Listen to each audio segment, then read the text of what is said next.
Y'all want to talk about something that's been a long time in coming? This guy right here, the Grand Power X-Calibur 9mm handgun. And I have known about this gun for years, and quite easily more than 4 years. I don't even have to check the dates on that. The biggest problem has been getting them.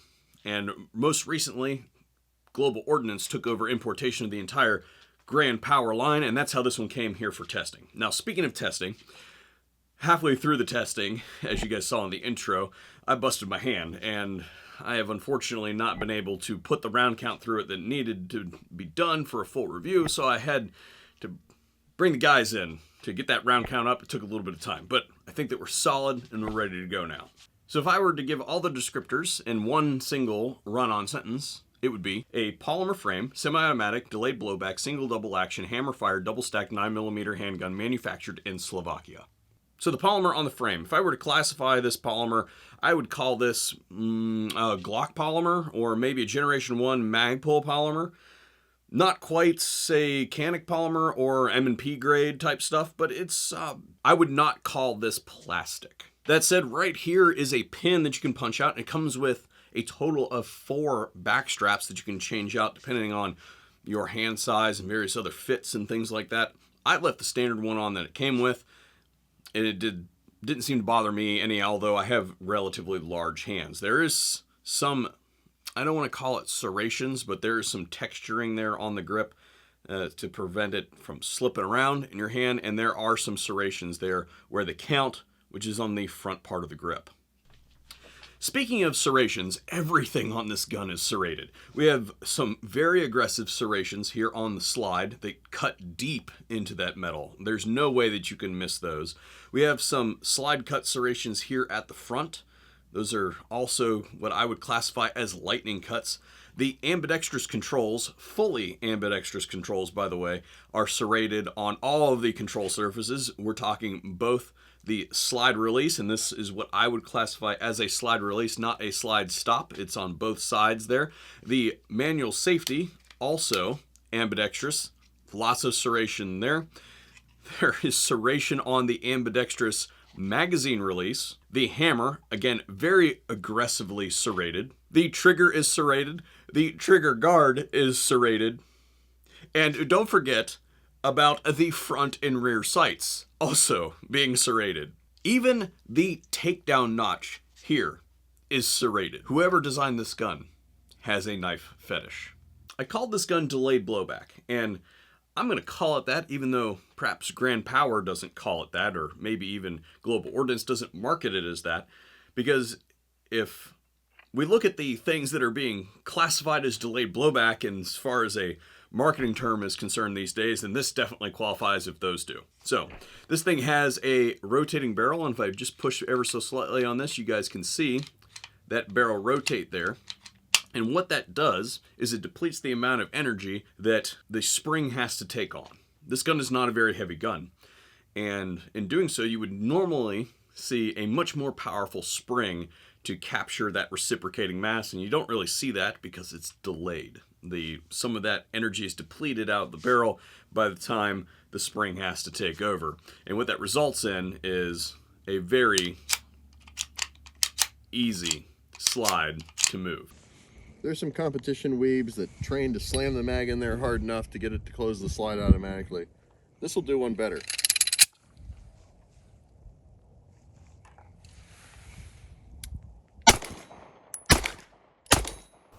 It's cool. It looks cool.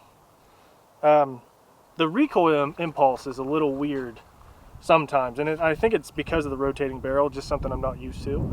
But you could feel the barrel kind of twisting. And then when you were shooting, especially when I was shooting a little bit slower to kind of realize what was going on, you can feel it in there. Not that it's bad. It's not a bad thing. It's just different. But, I mean, sights are fine. Surface area reduced on that barrel through those flutes. Not only does it reduce the weight of the barrel, but it also reduces the surface area contact between it and the slide, making that thing work quite a lot easier. We do have a metal guide rod in here. Is that metal? Steel. Excuse me. Is that absolutely required? No, it is not. However, it is nice. Moving on to the sights, we have a blacked out rear that is adjustable for windage and elevation, I might add, which is kind of cool. It is serrated to reduce that glare and rearward leaning. It also has a nice sharp edge on it, on the blade itself, so that you can rack it off of your belt or your pants if necessary. The front sight is also serrated, and it has a fiber optic sight on there. I would like to know what the pattern of this sight is. It does look removable, and just for the purposes of being able to get a night sight for it, I will have to look that up. I don't know. They do give you an accessory rail underneath of the whole recoil assembly there, and this is actually where my first gripe kind of comes in, if I have to be honest. You can see there that the frame is actually separate from the dust cover assembly. So this metal piece is actually directly integrated into the slide of the gun, which is separate from the frame of the gun. And because of that, they don't actually interact, and you could extend this accessory rail to give more space. You could get easily 3 or 4 sections of rail on there if you wanted to. And the reason this comes into play is, for instance, the pistol enforces are just a little bit too long. They won't actually fit.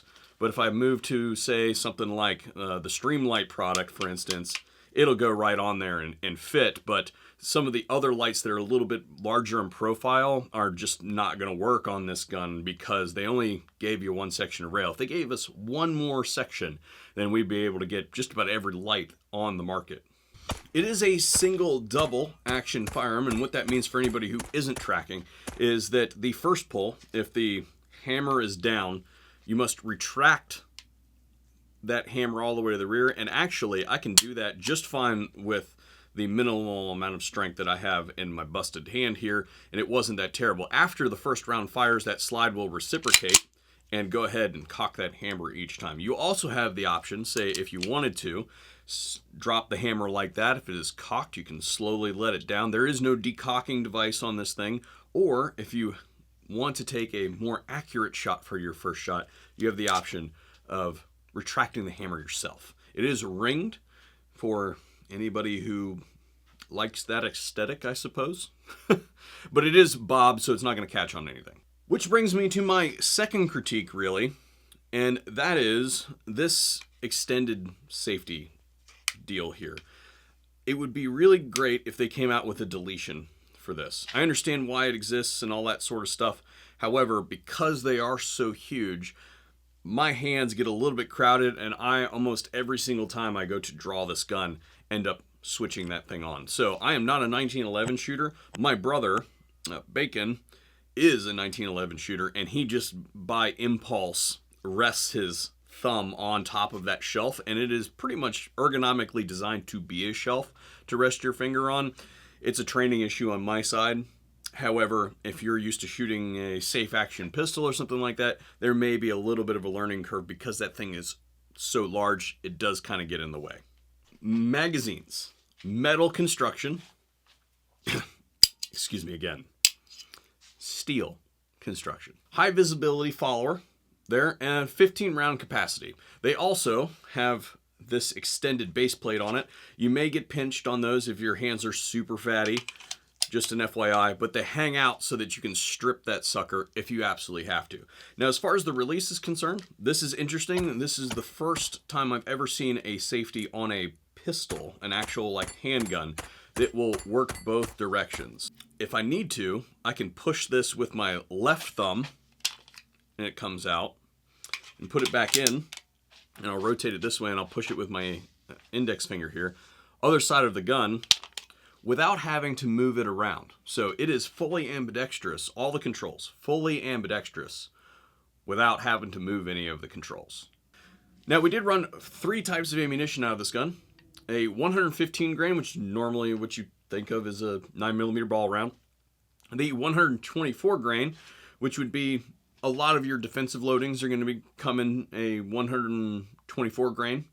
And then we also ran the 158 grain subsonic stuff through this thing, just for S&G. And it totally took all of them, which is fairly impressive for a 9mm handgun. Usually they have issues with those really heavy loads. Just throwing that out there, this gun did run like a champ. All that ammunition was manufactured by Fiocchi.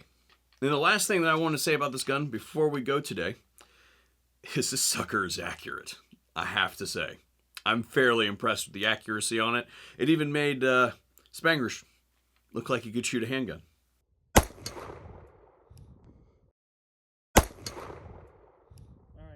try and hit the gong.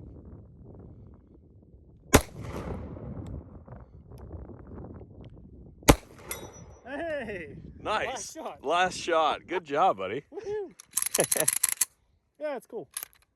Well, anyway, that completes the video on the Grand Power X-Calibur. I hope that you guys enjoyed today's video. I know the format was a little bit different than I normally do, simply because it's a little bit difficult for me to get out and do some of the things that I would normally do. Hopefully I'll be out of this sucker in relative short order and we can get back to content as usual. But if you did enjoy the video, then please sound off in the comment section down below. If you think that I missed anything, please let me know and I'll do my best to answer that question for you in the comment section down below, and hopefully we'll see you on a future video here at the VSO Gun Channel.